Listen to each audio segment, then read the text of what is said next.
semua. Sebelumnya saya terima kasih atas kesempatan dan waktunya, atas kehadirannya untuk mengikuti aksi nyata yaitu di modul 1.4 yaitu di program Guru Menggerak, yaitu di sini ada budaya positif, yaitu menyebarkan pemahaman dan pengalaman penerapan budaya positif.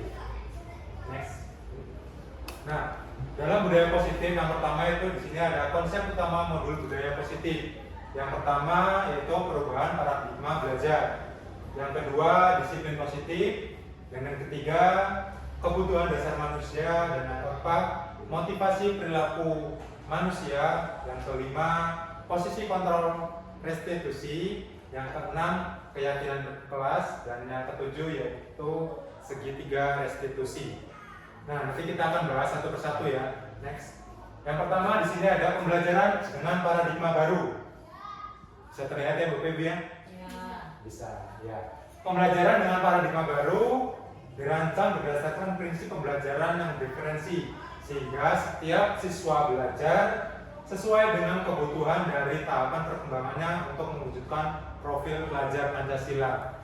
Maksudnya di sini sesuai dengan kebutuhan setiap tahapnya. Jadinya kita memberikan ke murid itu sesuai dengan kodrat alam dan kodrat zaman. Jadinya mungkin dulu zaman dahulu kita diajarkan tidak menggunakan teknologi, tapi sekarang kita dituntut mau tidak mau harus bisa menggunakan teknologi. Nah, di dalam profil pelajar Pancasila di situ terdapat 6 poin. Yang pertama di sini ada apa Ibu? Beriman, bertakwa kepada Tuhan Yang Maha Esa Ya. dan Maha Mulia. Yang pertama beriman dan bertakwa kepada Tuhan Yang Maha Esa. Dan yang kedua di sini ada apa Ibu? Berkebinekaan tunggal. Ya, yang ketiga ada apa Pak Soba? Bergotong royong. Dan yang keempat di sini ada mandiri. Yang kelima kreatif dan bernalar kritis. Next. Nah, kita memasuki disiplin positif. Ada yang tahu disiplin positif itu apa? Ya. Disiplin positif yaitu dalam budaya kita mungkin makna disiplin itu sudah kita ketahui, yaitu taat dengan peraturan yang ada. Tetapi, nah pada kesempatan ini sebagai pendidik tujuan kita adalah menciptakan anak-anak yang memiliki disiplin dari diri sehingga mereka bisa berperilaku dengan mengacu pada nilai-nilai kebajikan universal dan memiliki motivasi intrinsik dan ekstrinsik. Jadinya kita tidak serta-merta menuntut untuk siswa itu disiplin, tapi kita menanamkan dari diri siswanya tersebut. Barusan kita mengerucut ke peraturan sekolah, jadinya kita tidak semena-mena harus begini, harus begitu, tapi kita harus menyesuaikan dengan apa kondisi siswa tersebut. Next. Nah, di sini ada kebutuhan dasar manusia yang harus terpenuhi. Jadinya 5 komponen tersebut harus terpenuhi dalam kehidupan manusia. Jika tidak terpenuhi, itu makanya sebabnya timbulnya masalah-masalah tersebut. Ya, yang pertama di situ ada bertahan hidup. Yang kedua, kasih sayang dan rasa diterima. Yang ketiga, penguasaan. Yang keempat, kebebasan. Dan yang kelima, kesenangan. Nah, 5 poin tersebut itu harus saling terkait. Jadinya kita nggak asal-asalan. Kalau misalkan kesenangannya tidak terpenuhi, dari 4 tersebut kita kurang maksimal untuk melakukannya. Contoh, Bapak Ibu, dari bertahan hidup, penguasaan, kesenangan tersalurkan, terus kebebasan, tapi kurangnya rasa kasih sayang dan rasa diterima di lingkungan sekitar, mungkin kurang lengkap rasanya jika kasih sayang dan rasa diterima itu kita tidak terpenuhi. Makanya timbullah masalah-masalah kecil yang sering kita temui di lingkungan sekitar. Next. Motivasi perilaku manusia. Motivasi merupakan dorongan yang timbul pada diri seorang secara sadar atau tidak sadar untuk melakukan suatu tindakan dengan tujuan tertentu. Contohnya di sini menghindari ketidaknyamanan dan hukuman. Mungkin sering kita temui di sekolah kita sendiri, mungkin ya ada beberapa guru yang masih menerapkan seperti itu. Ya, jika siswa tidak nurut atau tidak patuh dengan peraturan yang kita inginkan pasti masih mendapat hukuman. Ya. Di sini yaitu murid melakukan disiplin diri karena takut dihukum. Ini merupakan motivasi apa, Bapak Ibu? Ekstrinsik, berarti itu dorongan dari luar. Jadinya dia takut dihukum gara-gara dorongan dari luar itu. Yang kedua itu mendapat imbalan atau penghargaan dari orang lain. Ya, cenderung murid itu melakukan disiplin diri karena ia ingin mendapatkan imbalan. Jadinya murid mau bergerak, mau melakukan aktivitas tersebut karena ada imbalan, ada sesuatu iming-iming dari seorang guru. Itu ternyata saya dulu juga masih melakukan seperti itu, tapi ternyata imbasnya kurang baik untuk perilaku siswa tersebut. Dan yang ketiga yaitu menghargai nilai-nilai kebajikan diri sendiri, yaitu murid melakukan disiplin diri karena sadar akan nilai kebajikan dirinya. Ini merupakan motivasi intrinsik. Jadinya kita mulai sekarang, ayo siswa itu disadarkan dengan apa yang harus dilakukan oleh siswa tersebut. Misalkan kita membuat seperti keyakinan kelas. Jadinya siswa waktu membuat keyakinan kelas itu atau kesepakatan kelas, yaitu siswa diajak bersama untuk membentuk itu. Jadinya siswa ketika melakukan kesalahan akan sadar apa perilaku yang mereka langgar dan tahu dan bisa menangani solusi-solusi apa yang bisa dilaksanakan atau diperbaiki untuk selanjutnya. Next. Nah, ini ada konsep disiplin dengan identitas gagal. Misalkan di sini hukuman, ya, ada menyakitkan, rasa tidak nyaman, murid takut, memaksa, murid menyembunyikan kesalahan, dan murid menjadi rendah diri. Benar tidak Bapak Ibu? Ya, jadinya kalau kita menggunakan hukuman di sekolah, mungkin cenderung menyakiti murid, tidak nyaman bagi lingkungan sekitar sekolah, mungkin bagi diri murid sendiri. Murid jadi takut, mungkin melihat guru yang lewat yang biasanya menghukum sudah takut duluan kalau ketemu. Dan selanjutnya ini memaksa dan murid menyembunyikan kesalahan. Contoh misalkan murid itu salah, tetapi dia di depan guru penghukum itu tidak mau menyadari kesalahannya, cenderung dia malah berbohong. Itu biasanya yang terjadi kalau misalkan kita sering menghukum, murid itu cenderung tidak terbuka. Nah, kalau misalkan kita menggunakan penghargaan, yaitu tidak efektif. Yang pertama, yang kedua merusak hubungan atau sifat iri, ya, menjadi sifat iri. Biasanya misalkan murid si A kok selalu juara 1, sedangkan yang murid si B belajarnya pintar, kelas aktif ternyata tidak juara-juara. Jadinya sedikit merasa iri, kok saya tidak pernah mendapatkan hadiah atau apresiasi dari guru tersebut. Yang ketiga di sini mematikan kreativitas. Yang keempat menghukum dengan sistem ranking. Ternyata ranking itu juga menghukum siswa tersebut. Ya. Berarti kita waktu mungkin yang sudah lalu mungkin penerapannya kurang tepat mungkin ya. Dan yang kelima yaitu merampas hak menghargai dirinya. Sama halnya kita merampas hak menghargai dirinya tersebut.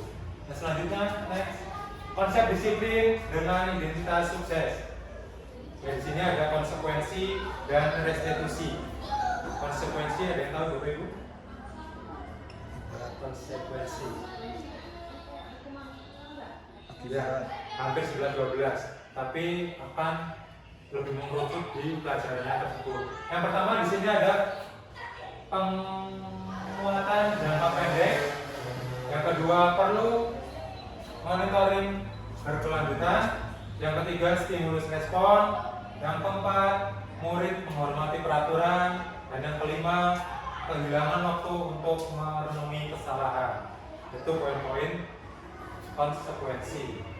Dan yang selanjutnya yaitu restitusi, ya, restitusi, menangani murid dengan restitusi. Nanti ada contohnya. Yang pertama di sini murid merasa bertanggung jawab untuk perilakunya dengan adanya seperti tadi yang saya sebutkan, yaitu adanya kesepakatan kelas. Jadinya sebelum pembelajaran kita diadakan kesepakatan kelas guna untuk cenderung kalau misalkan murid melakukan kesalahan, kita tanya mereka melakukan kesalahan apa yang dia langgar. Jadinya kita kesalahan itu murid yang mengoreksi, bukan kita lagi yang mengoreksi murid itu, tapi kita kembalikan lagi ke murid. Yang selanjutnya yaitu fokus pada pemecahan masalah jangka panjang. Yang ketiga, murid menghormati dirinya dan orang lain. Yang keempat, teori kontrol, dirinya memegang kontrol. Yang tadi saya bilang, murid cenderung memegang kontrol. Jadinya ada kesepakatan kelas, murid itu cenderung senang. Jadinya dia bisa mengendalikan dirinya sendiri. Jadinya apa yang dia salah, dia bisa mengontrol apa kesalahan dirinya. Guru tinggal hanya membimbing dan mengarahkan. Apa kesalahan kamu, murid menyadari apa yang kamu langgar. Dan kita mencari solusinya. Apa kira-kira solusi bisa pemecahan masalah itu bisa kamu hadapi. Jadinya pemecahan masalah itu kita kembalikan lagi ke murid. Jadinya guru sebenarnya cuma mengarahkan.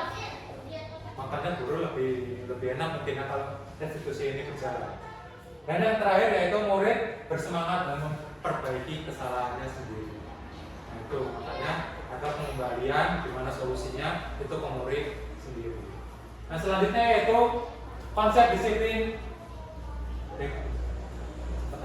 Nah, konsep disiplin pendekatan restitusi, sebuah cara menanamkan disiplin positif pada murid. Pengertian restitusi bisa dibaca, Bu Esti coba. Restitusi adalah proses menciptakan kondisi bagi murid untuk memperbaiki kesalahan mereka sehingga mereka bisa kembali pada kelompok mereka dengan karakter yang lebih kuat. Ya, seperti tadi yang saya bilang, jadinya kita kalau sebisa mungkin membuat kesepakatan kelas itu lebih istilahnya kita lebih mempermudah diri kita sendiri. Jika menemukan kesalahan juga kita lebih enak menanganinya. Ya. Ciri-ciri restitusi yaitu bukan menebus kesalahan namun belajar dari kesalahan. Yang kedua, memperbaiki hubungan. Yang ketiga, tawaran bukan paksaan. Yang keempat, menuntut untuk melihat ke dalam diri. Yang kelima, mencari kebutuhan dasar yang mendasari tindakan. Yang keempat, fokus pada karakter bukan tindakan. Dan yang terakhir yaitu menguatkan dan fokus pada solusi. Nah, itu. Nah, selanjutnya next. Perbedaannya. Contoh kasus siswa yang sering tidak mengerjakan PR. Misalkan hukuman. Guru menghukum siswa tersebut hormat bendera selama 10 menit. Kalau kita menggunakan secara hukuman. Ya. Yang kedua, guru marah dan murid menjadi takut. Itu kalau kita melaksanakan tindakan hukuman kepada murid, apa sebab dan akibatnya. Yang kedua di sini konsekuensi. Konsekuensi yaitu guru memberikan konsekuensi untuk mengerjakan PR-nya saat istirahat atau dikerjakan sebanyak 3 kali lipat. Yang kedua, guru tegas, siswa menghormati peraturan. Jadinya kita ditakuti murid itu karena tegas, ya, bukan karena istilahnya kita berpihak kepada murid itu tersebut atau peduli, tapi karena kita tegas, sering marah-marah mungkin yang dikenal ya. Terus yang kalau misalkan kita menggunakan restitusi, guru menanyakan keyakinan kelas dan membantu siswa untuk menyelesaikan masalah. Dan yang kedua, guru terbuka dan siswa menghormati dirinya dan orang lain. Kira-kira dari 3 ini lebih mudah mana, Bapak Ibu, untuk penerapannya dan dampak ke depannya? Gimana Ibu? Ibu Un katanya restitusi, Ibu yang lain, Bapak Ibu? Restitusi, Pak Soga? Yang mana? Kira-kira? Restitusi. Oh, restitusi. Ya, next. Nah, ini pendekatan kontrol, posisi kontrol. Mungkin Bapak Ibu sudah tahu sebelumnya. Mungkin di sini saya hanya mengulas. Yang pertama yaitu ada sistem penghukum. Yang kedua yaitu membuat orang merasa bersalah. Ya. Yang ketiga, posisi kontrol menjadi teman. Yang keempat, pemantau, dan yang kelima, manajer. Yang pertama di sini ada penghukum. Seorang penghukum biasanya menggunakan hukuman fisik maupun verbal. Pernah melihat Ibu? Kita sharing yang biasa kita lakukan. Menghukum fisik, iya. Mungkin rata-rata pernah, saya juga sebelum melakukan ini saya juga pernah. Karena mungkin susah mengontrolnya ya Bapak Ibu ya.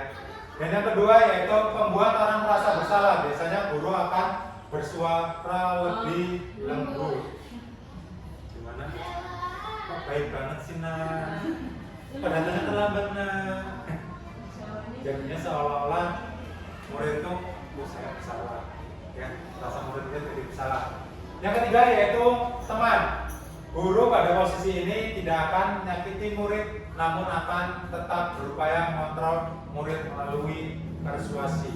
Atau persuasi yaitu sama aja kita seperti kerabat, ya, ngobrol se-enjoy mungkin, merangkul mungkin, ngobrol ya sesuai dengan bahasa-bahasa kekinian sekarang mungkin. Kamu kenapa? Lu kenapa? Dengan pendekatan itu mungkin murid lebih akrab dengan kita, jadinya kita mengetahui gimana permasalahannya. Mungkin itu, mungkin dengan cara dirangkul, gimana cara ngobrolnya, apa entah ngobrolnya sambil jalan. Makanya kita mungkin seperti itu penerapan model posisi kontrol teman itu melihat dari posisi siapa yang kita tangani. Mungkin kalau misalkan kita menangani siswa yang bandel menggunakan posisi teman, mungkin kurang tepatnya siswa itu nambah melunjak mungkin yang biasa terjadi. Yang keempat yaitu di sini ada monitoring atau memantau. Memonitor berarti mengawasi. Jadinya kita posisi kontrolnya yang mengawasi. Apa sih? Kenapa sih? Mungkin itu cara penanganannya mungkin kurang efektif kalau menurut saya. Tampaknya ada sistem yang lain saling berkaitan. Dan yang kelima yaitu di sini ada sistem manajer. Respon yang menunjukkan tanggung jawab guru dalam posisi terakhir. Manajer adalah posisi monitor di mana guru berbuat sesuatu bersama dengan murid, mempersilahkan murid untuk mempertanggungjawabkan perilakunya, mendukung murid agar dapat menentukan solusi dan permasalahannya sendiri. Kira-kira Bapak Ibu, di sini ada 5 posisi kontrol. Kira-kira yang paling efektif untuk diterapkan, kira-kira posisi kontrol yang mana? Dari poin 1 sampai 5.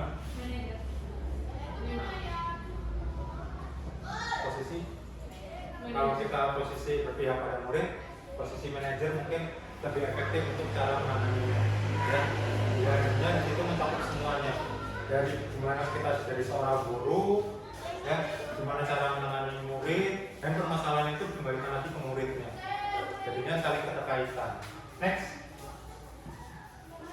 Contoh penerapan 5 posisi kontrol. Yang pertama yaitu penghukum, yaitu patuh aturan sekolah lalu berdiri depan barisan. Yang kedua, pembuat rasa bersalah. Contohnya, berapa kali Pak Guru harus, mungkin ini kasusnya nih ya, contoh kasus siswa yang tidak memakai atribut lengkap saat upacara.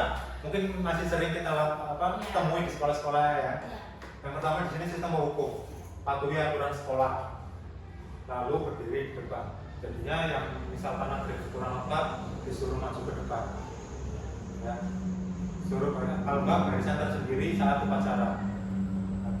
Yang kedua di sini pembuat rasa bersalah.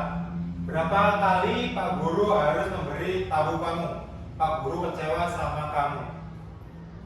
Ya, ternyata itu juga salah untuk diterapkan. Makanya jadinya murid itu seolah-olah jadi merasa bersalah. Kenapa sih kok aku bisa begini?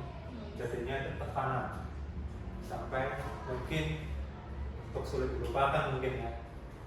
Yang kedua yaitu di sini ada posisi teman. Ayolah yang apa nih? Yang ayolah yang tertib. Buat Pak Guru gagah. Nah, itu cara pendekatan kita ke murid kalau kita membuat dengan pendekatan posisi kontrol teman. Ya, seolah ayolah bantu Pak Guru sama aja. Ya, jangan sering melakukan kesalahan. Tetapi kadang kalau kita masih menggunakan posisi kontrol ini, murid masih sering untuk melanggar. Cenderung istilahnya kan kemarin cuma di dalam bahasanya. Ya. Yang kedua di sini ada yang selanjutnya di sini ada sistem pemantau. Ya, di sini yaitu kamu sudah melanggar apa peraturan dan konsekuensinya. Dan yang terakhir yaitu ada sistem manajer. Apa yang kamu tahu kesalahannya? Nah, kira-kira kamu akan bagaimana memperbaiki kesalahan ini? Jadinya suatu permasalahan itu kembali lagi dikembalikan ke murid. Jadinya bukan kita yang menangani, kamu harus gini, kamu harus itu. Tidak, tetapi kita untuk meringankan beban kita sendiri sebagai pendidik sebenarnya. Kalau kita mengembalikan permasalahan itu, terus gimana solusinya ya siswa tersebut yang mencari. Jadinya kita cuma mengawasi, mengarahkan. Jadi seperti itu yang harus kita lakukan. Seperti itu Bapak Ibu. Mungkin kedepannya kita saling berbenah lah. Nah, di sini ada keyakinan kelas. Mengapa keyakinan kelas? Mengapa tidak peraturan kelas saja? Yang pertama di sini, mengapa kita memiliki peraturan tentang penggunaan helm pada saat mengendarai kendaraan roda 2 atau motor? Dan yang kedua, mengapa kita memiliki peraturan tentang penggunaan masker dan cuci tangan setiap saat? Waktu COVID kan sering jargon-jargonan ya. Ada pertanyaan kedua, kenapa harus ada itu? Ada dua pertanyaan nih. Next. Nah, sebelum merujuk ke situ, yang kita bahas yaitu kegiatan membuat keyakinan kelas. Yang pertama yaitu berdiskusi dulu sama siswa-siswi yang ada di dalam kelas. Bagaimana keyakinan kelas itu yang akan kita sepakati. Dan yang kedua, merumuskan peraturan menjadi keyakinan. Dan yang ketiga, di sini menempelkan keyakinan di kelas. Nah, yang kedua di situ merumuskan peraturan menjadi keyakinan. Jadinya apa yang kita sepakati di kelas itu dikerucutkan lagi supaya murid-murid itu lebih mengingatnya terkait menjadi keyakinan kelasnya. Contoh misalkan seperti saya waktu keyakinan kelas waktu olahraga, yaitu di situ ada menjaga kebersihan dan kerapian. Jadinya di situ siswa saya arahkan untuk berpakaian rapi saat berolahraga dan bersih saat berpakaian. Jadinya bersih tidak hanya pakaian tetapi dari segi rambut, kuku, dan rajin menggosok gigi tentunya. Mungkin siswa kurang diperhatikan di rumah, mungkin ada yang satu hari kadang cuma satu kali sikatannya. Itu sebagai kepedulian seorang guru. Ya, next. Bagaimana pembentukan keyakinan kelas? Yang pertama di sini ada lebih abstrak dari peraturan. Yang kedua ada berupa pernyataan universal, dibuat dalam bentuk positif, sedikit saja agar mudah dimengerti, sesuai dengan kondisi kelas dan sekolah agar mudah diterapkan. Dan yang terakhir yaitu semua warga sekolah atau sekolah dilibatkan untuk membuatnya. Jadinya kita nggak serta-merta membentuk ini atas kemauan diri sendiri, tapi kita harus melibatkan semuanya kalau sudah membentuk keyakinan atau kesepakatan. Ya, next. Nah, di sini Bapak Ibu, yang tadi sudah kita bahas cara menangani murid ya dengan menggunakan di sini segitiga restitusi. Bagaimana cara menangani murid itu jika ada permasalahan. Yang pertama di sini ada menstabilkan identitas. Kita tanya, kita semua akan melakukan hal terbaik yang bisa kita lakukan. Terlebih dahulu kita misalkan ada permasalahan si A, kita panggil si A. Kenapa si A bisa melakukan kesalahannya? Ya, apa permasalahannya? Dan yang kedua di sini validasi tindakan. Validasi tindakan ini kita menanyakan kesalahan kamu yang kamu lakukan itu apa? Penyebabnya kenapa? Sudah ditanya seperti itu, apa yang kira-kira kamu sebabkan itu? Merugikan tidak? Dan selanjutnya di sini ada menanyakan keyakinan. Jika kamu melakukan kesalahan apa dan melanggar peraturan apa, dan cara mencari solusinya. Berikut ada cuplikan videonya. Kita menangani permasalahan dengan menggunakan segitiga restitusi. Kasus pertama, Linda tidak mengerjakan tugas yang diberikan guru. Ia malah tiduran di meja dan akhirnya justru tidur sungguhan. Akhirnya saat mengumpulkan tugas, Linda tidak mengumpulkan. Berikut adalah skenario penyelesaian masalah menggunakan segitiga restitusi. Assalamualaikum Pak Sikit. Salam Linda. Silakan duduk. Terima kasih ya Pak. Sehingga Bapak panggil berhubungan dengan tugas PJOK. Ketika tadi Bapak mengoreksi tugas yang kemarin Bapak berikan, kok hanya tugas 3 yang tidak ada? Ya Pak, mohon maaf karena tidak mengerjakan tugasnya dengan Pak. Ya tidak. Bapak mengerti belajar di sekolah mungkin cukup membosankan, sehingga Linda tidak mengerjakan tugas dari Bapak. Semua siswa pasti merasakan, dan pasti bukan hanya Linda saja yang merasakan malas, bosan untuk mengerjakan tugas-tugas tersebut. Iya Pak, Linda merasa bersalah telah mengecewakan Bapak. Maafin Linda ya Pak. Iya Linda. Nah Linda pasti punya alasan mengapa Linda tidak mengerjakan tugas-tugas tersebut. Ya Pak, saya mengantuk dan besar karena tadi malam saya terlalu jauh dari malam. Akhirnya saat pelajaran jadi ngantuk.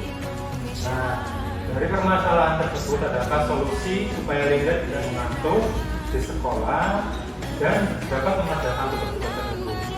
Ada Pak, saya tidak boleh tidur terlalu malam dan harus mempunyai motivasi dan semangat yang kuat untuk tetap bisa belajar dan mengerjakan semua tugas dari Bapak. Bagus Linda. Nah, kamu masih ingat tidak awal pembelajaran kita membuat keyakinan kelas? Waktu kita membuat keyakinan kelas pertama itu, keyakinan kelas apa yang sudah kita sepakati? Iya Pak, keyakinan kelas bahwa setiap murid akan mengerjakan tugas bila ada kesulitan. Boleh bertanya dengan Pak Sigit atau teman yang lebih mengerti tentang tugas tersebut. Baik Linda, Bapak percaya dapat mempraktikkan keyakinan kelas kita dengan baik. Ya Pak, insya Allah. Nah, jadi menurut Linda, solusi buat Linda yang bagaimana supaya dapat mengejar ketinggalan tugas PJOK tersebut. Kalau saya diberi kesempatan, tolong Bapak beri saya kesempatan untuk mengerjakan tugas itu. Boleh Linda, silakan kalau mau. Linda boleh meminta bantuan teman untuk membantu atau sebagai tutor buat Linda supaya bisa mengerjakan tugas PJOK dengan cepat dan benar. Bagaimana Linda, setuju? Itu Pak, terima kasih atas kesempatannya. Saya tidak akan mengecewakan Bapak lagi. Baik, kamu sekarang boleh istirahat lagi. Terima kasih ya Pak. Sama-sama. Assalamualaikum. Waalaikumsalam. Kasus kedua, Aulia adalah seorang murid yang aktif dalam mengikuti setiap pelajaran. Namun hari ini dia terlihat malas-malasan. Ternyata dia sedang kesal dengan ibunya hingga membuat malas belajar. Berikut adalah skenario penyelesaian masalah menggunakan segitiga restitusi. Assalamualaikum Pak Sigit. Waalaikumsalam, Aul. Silakan duduk, Aul. Terima kasih Pak. Aul, hari ini kamu sehat? Sehat Pak. Alhamdulillah kamu sehat. Kamu tahu tidak kira-kira bapak kamu kesini untuk apa? Tidak Pak.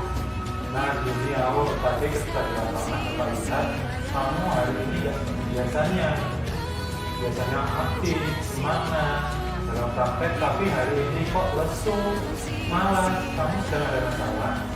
Iya Pak, saya sedang kesal. Tuh, kesal sama siapa, Aul? Saya kesal sama ibu saya Pak. Saya minta belikan HP, tidak dibeli-belikan. Ibu bilang ibu tidak punya uang. Saya dari sekolah. Oh, jadi begitu. Terus kamu bilang kan malas sekolah, terus malas belajar. Kenapa kamu hari ini berangkat ke sekolah? Saya takut tertinggal pelajaran Pak. Oh, berarti kamu masih memikirkan tanggung jawab atau meskipun kamu ada rasa malas ke sekolah, malas untuk belajar, tapi kamu masih tetap berangkat ke sekolah. Iya Pak, saya takut nilai-nilainya turun. Nah, sekarang Bapak mau tanya, kamu masih ingat nggak dengan keyakinan kelas kita itu apa aja? Nah, jika kamu masih ingat, kira-kira kesepakatan kelas apa yang kamu langgar hari ini? Kesepakatan aktif dalam kegiatan belajar Pak. Iya, apa dengan kamu malas belajar, dengan kamu malas ke sekolah, apakah kamu nantinya ibumu akan membelikan HP untukmu? Tidak Pak, saya ingin materi dan praktek. Dari situ kamu bisa mencari solusi dari selain malas. Saya berencana semangat belajar. Nanti sepulang saya sekolah, saya akan meminta maaf kepada orang tua saya. Saya akan menabung dan bersabar agar bisa memiliki HP sendiri. Nah, gitu dong. Tetap semangat untuk belajar dan jadi anak yang baik ya, Aul. Ya Pak. Baik, nah sekarang kamu boleh istirahat ya, Aul. Terima kasih Pak Sudin. Sama-sama, Aul. Assalamualaikum. Waalaikumsalam. Nah, itu tadi Bapak Ibu pemaparan tentang budaya positif.